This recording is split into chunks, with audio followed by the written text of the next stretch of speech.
What's going on, nerds? Welcome back. My name is Sned. So we had a pretty successful stream last night. We managed to make it to the Nether.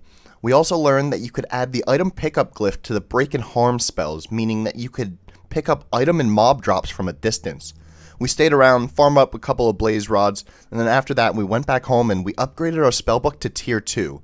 This unlocked all tier 2 spells for us as well. If you want to see progress like this, follow me on Twitch. I'll leave the link down in the description. So once we did that, we added Fortune, finally, to our break spell, and we managed to get 23 diamonds from only 9 ore. Anyways, let's jump right into this. Leave a like if you liked it, subscribe if you didn't, and please enjoy the episode. Welcome back, everybody. So, to kick things off, if you didn't catch it, and if you couldn't tell by the intro, we managed to go to the Nether yesterday. Oh man, the stream was... I'm not gonna lie, the content was pretty boring. All I was doing was making this giant, giant tunnel all the way down to where we are now able to harvest blaze rods. And this tunnel literally just goes all the way out to here. But hey, you know what? Yay safety. So we now have the Mage's spellbook instead of the Novice, and this thing is so good, guys. Like, oh my gosh. Look at how many diamonds we have. We have 96 diamonds just from using Fortune. A few of these, maybe like 23 or so, we had prior to Fortune, but oh my gosh. I also went ahead and I made the Ring of Greater Discount. I had the Ring of Lesser Discount after last episode, and then before stream, I made the lesser discount ring. But now we have greater discount.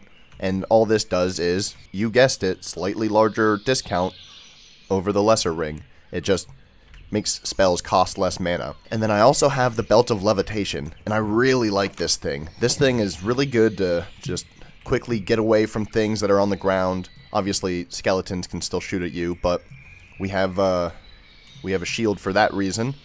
And this shield, by the way, is the Enchanter's Shield, and it's really good because what it does is it will boost your spell and mana regen/strength. So upon blocking damage, the user will gain a short duration of mana regeneration and spell damage. And it also repairs itself over time. I think it's like 10 seconds, if I remember. But, yeah. Also, I recolored my armor because I like red, okay? What we're going to be working on today, though, is upgrading our armor to tier 2. I tried to do it at the end of last stream, but if you notice this... Oh, I have my blaze rods on me. It doesn't actually allow us to do it. So when I add my armor in here, it says there's not enough source nearby. So source is kind of one of those things that I was avoiding, because I didn't think we actually needed it, but apparently we do. And as you can see, I have 41% source in here, and I have, 1% in there. So there's several ways to get source, and arguably the easiest way is this agronomic source link. And what this does is any nearby crops that grow, or tree growth as well, it generates source and transfers it to a jar. And apparently magical plants such as mage blooms and sourceberry bushes will generate bonus source. So this will output source to a nearby jar within 5 blocks. And bone meal does not affect this. So what that means is if we have this farm set up over here and we have one of these, let me slowly try and work my way over here. We have one of these agronomic source link blocks right in the center. It could affect all of this 9x9 area. So let's quick harvest up our garden. By the way, tier 2, we unlocked AoE. Oh man, look at that. Isn't that so good? But now, if we add 4 jars around this thing, one on each side, we should start getting an increase in source. And you could see once the crops tick up, it's not when they fully grow, it's just when they tick. They shoot, I don't know, a mana signal to the source link, and then that shoots to the nearest jar. I don't know if it's important or not, but it seems like the westmost side takes priority. I don't know why it matters. But then you could also move 10% with a bucket. So it's not like 100% is one bucket, 10% is. So out of one jar, you could actually get 10 buckets worth of source. And because all of these crops are on rich soil, it's gonna just fly through this. It's so good. So we're gonna let that go for a little bit. Let this jar maybe get to 100%, and we'll check out some more ways to get source. There's also this alchemical source link, and honestly, I can't really think of a good use for this one. I don't know, maybe one of you guys has a good use. Leave it down in the comments. But this generates source by consuming potions in potion jars.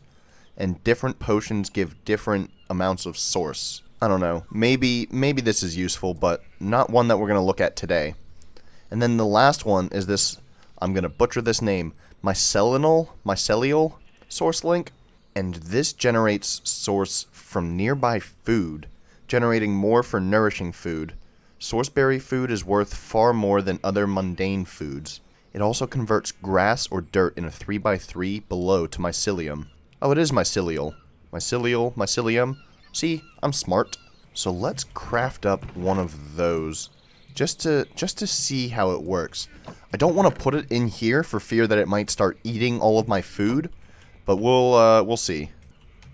Okay, so let's see if it'll pull those coconuts automatically. We'll throw that there as well, right on top. Also no. Coconuts. Oh yeah, that's working. Okay, so does it have to be right on top of it? This says that it can also pull items off of a... what do you call it? Off of nearby pedestals. We have a couple of extra pedestals now.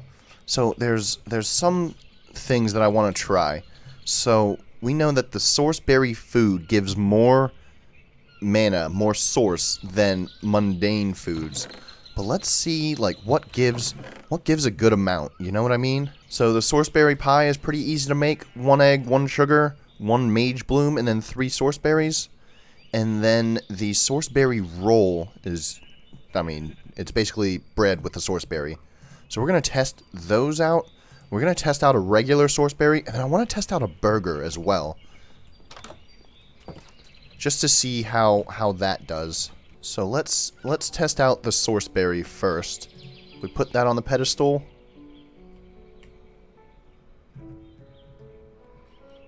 Maybe it needs to be 1 block away.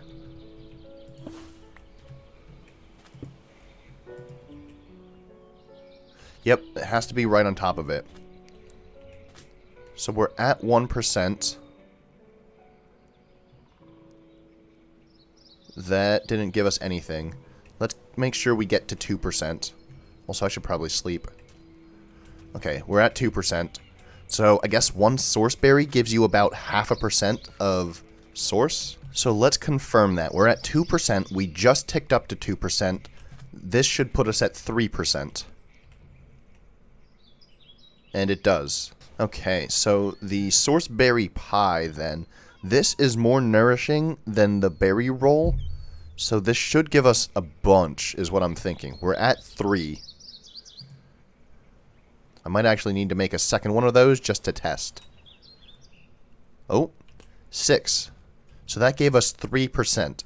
Let's see if it's like 3.5 or something, though. Okay, so we're at 6%. This should put us up to 9. And it does. So then the sourceberry roll, we're at 9. That looked like 2. 11, 12. This should put us up to 13. And it does. Now what about a hamburger? That also looked like 2. 15. Oh. Oh, it's not 2. One of those was a decimal. Okay, well, either way, now we know. More or less. It might be like 0.33 or something. The sourceberry gives 0.5% source. The sourceberry pie gives 3% source. And the sourceberry roll gives 2% source. One of the latter two might be, you know, plus or minus a little bit. Oh, this is coming along nicely. But for the most part, that's about accurate. It still seems like the agronomical link, or the agronomical source link, is going to be better, especially with the rich soil from Farmer's Delight, because it just, I mean, like, these plants grow so quickly. It doesn't look like the rich soil affects the Mage Bloom. I think I've mentioned that. So, unfortunately, we can't turn this whole thing into Mage Bloom, but that would be pretty cool. We have the Vitalic source link, generates a moderate amount of source from nearby mob death. This would be, and animal breeding. Additionally, the Vitalic source link will generate passive mana from nearby baby animals and will accelerate their growth. Okay, let's make one of these. So if we add this right to the center, please. There we go. And then a jar. Should we just go right next to it? What if we put the jar up here? It's getting a bit hectic in here. But I had 28 wheat. I'm now down to 2. Oh my gosh! Look at that! It's at 47% already. Okay. This is the way to go. The Vitalic source link is super powerful. And that was just with breeding 13 times. So we had 26 cows in there. We bred 13 times. Oh yeah, that's good. In a minute here, we'll do a good test and slaughter everything but 2 of them, just to see what kind of rates we could get. This is still really good though because it's so passive. And now adding adding all of the AoEs to our spell, to our reap spell, our harvest, it makes gardening so much easier. And each AoE increases it by 1. So for example, when you mine a 1x1 block. If you add an AoE, it becomes 2x2. Add another one, it becomes 3x3, 4x4, 5x5, all the way up to 9x9 is what we're looking at right now. This is at 99%. Are all of the babies fully grown already? They might be. That's so powerful. Wow. That is so powerful. I'm going to add some fortune to our harm spell, and hopefully we could get quite a few beef patties from here. Won't have to do this for a while. Actually, another quick test. How many amplifies do we need to one-shot one of these guys? 2 seem to do the trick. And that counts as mob death. Okay. Does 1 kill them in one shot? It does not. That did 9 damage. Okay, so we need 2. Oh man, I slaughtered the entire herd. I ended up with like 2.5 stacks worth of beef just from using fortune on. It was like what, 20 something, 25 something. I don't know. There were a lot of cows in there. While I was doing that, I was watching this thing. These are all now 100% full, and it looks like it takes priority from west to south to north to east. I don't know if that's going to help anybody, but now you know. And then I made up some more source jars. Let's see what happens when we breed these 2. See, this is completely empty. So when we breed these 2 guys, how much source do we get from that? Alright, so breeding these guys, they produce a baby. Whoa, 6%! That's insane! Oh yeah, and then as long as there is a baby nearby, this will give us more source. And it increases his growth rate. So let's see what we're at by the time this finishes. Oh, wow. Wow, that took like no time at all. What, normally it takes, what, like 20 minutes for an animal to grow up? So then that gave us 10%. I don't know if there's a decimal in there. I can't really tell. It was shooting a lot. But, so from 6 to 10, it gave us another 4% just growing this guy. That's really good, actually. So 1 animal birth, breeding just 2 animals can give you 10% source. Oh, there's ways that we could automate this, huh? How could we auto-breed animals? I know that Quirk has this feeding trough, but when I put items in here, it seems like they just keep eating and eating. They don't eat only when they need to breed. So we might have to figure out something similar to that. Maybe set up like a redstone clock to only add food into the trough every 5 minutes. That just seems insane. We still have one more to go over, but I want to craft our new armor first. So let's go ahead and put our hat in. So these, all 4 are at 100. Let's see how much it takes. Okay, 25%. That's not bad at all. I don't know why I thought it was going to be a lot, but, you know, here we are. There we go. Oh man, we got all of the tier 2 armor. That means that it can now hold an extra thread. That's actually a bad example. I have put threads on some of these though, and I guess it'll bump up to the highest slot available. So what do we have on here? Oh my gosh, spell power 3. Oh, that's gotta be good. Magic missile, I don't have anything, just harming. Let's see what kind of damage we do to one of these cows now. He has 10 health. We one-shot him. That's that's so good. Oh man, that's so good. On our robes, we have feather 3, which means that we could take less fall damage. And then on our hat, we have magic capacity 2, which increases our magic capacity. We should put something on our boots. I made a couple of threads. They're over here. The magic capacity and the spell power, but I already have those, so it wouldn't let me add them. Let's see if maybe I could add them to a different slot now. Let's go spell power 2 and magic capacity 1. You have equipped armor that contains a perk you already have. You will only receive the effect of the perk once.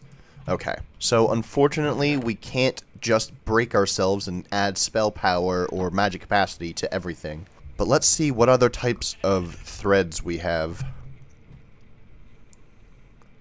Repairing, Wixie, kindling, magic capacity. Gliding I'll eventually want. Warding doesn't sound too great. Feather we already have. Undying, this is the one that I really want. We need a tier 3 armor, though. Oh, wait, it requires a tier 3 slot. Oh. So we could put that, like, for example, this. That's a tier 3 slot. Not tier 3 armor. Okay. That's good to know. But that's the thing that lets us die once a day, which is going to be huge for us, for sure. Chilling doesn't sound good. Starbuncle, life drain. Life drain might be okay. Oh, but I need a skulk catalyst for that? Yeah, okay. Dealing damage with spells heals you for 20% per level of the damage dealt. That's really good.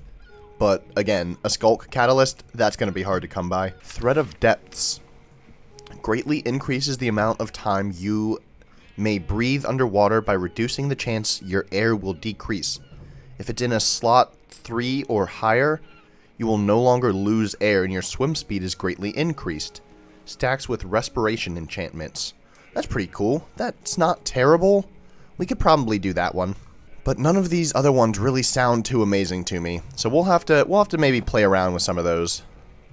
But I mean, the spell power alone, and then the feather 3, let's see what we could do. So if I jump off of, actually, say this tree. 1.5 hearts from the top of that tree. Yeah, that's pretty good. That's pretty good. Alright, I think the only one that we have left is the volcanic source link. Let's see, generate source by consuming burnable items. Archwood logs will generate bonus mana, with blazing archwood generating the most. Okay, so it seems like this will also take from pedestals. So it sounds like we need to go grow some volcanic archwood. That's actually perfect because I've been looking for an excuse to make this spell, and I wanted to make it here on, like, on camera, I guess.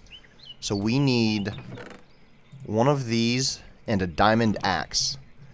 But one of the spells we unlocked is Fell. What Fell does for us is harvests entire trees, and then adding AoE will increase the number of blocks that may be broken at one time. So let's just go ahead and add, I don't know, a bunch of those with an item pickup glyph at the end. And we'll see how much this will harvest after we sleep. Okay, we have our giant spruce tree here. Let's see. Oh yeah. Oh yeah. Goodbye, tree. So that was about a stack and a half. Maybe if we add another AoE, since we have one more slot, I mean, we might as well, right? It doesn't seem like the item pickup worked for this spell. They all just kind of dropped, so let's just try it like that. And then we'll plant, I guess, 5 archwood. So let's see how much this gives us. Can we... Oh, I mean, that chops down basically the whole freaking thing. Yeah. Yeah.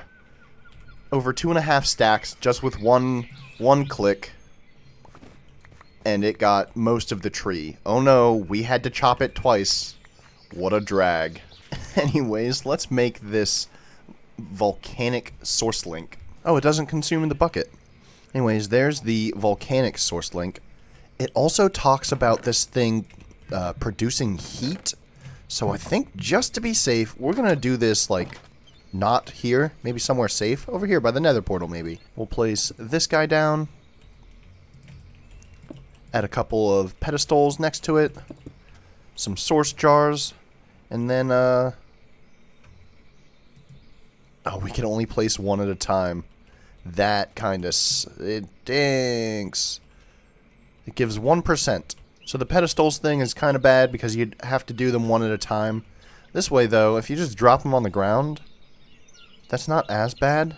Okay, all done. What are we at? 218? So does that mean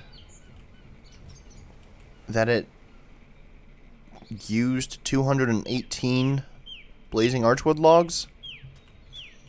I'll have to watch the video back and see how many we had. And then I guess, too, we could figure out the percentage from there. But that's not bad. This isn't bad. It's more...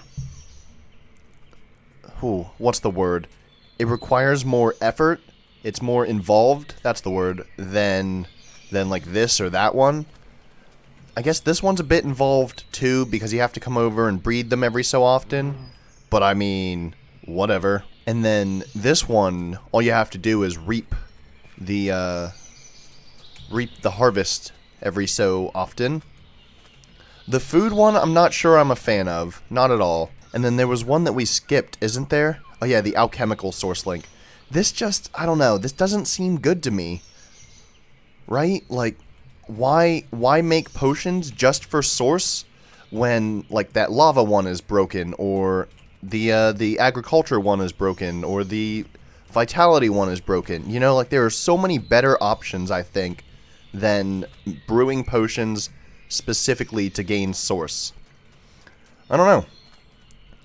Well, anyways, guys, that's going to be all for me today. Thank you so much for watching. I hope you all enjoyed, and I will see you guys in the next episode.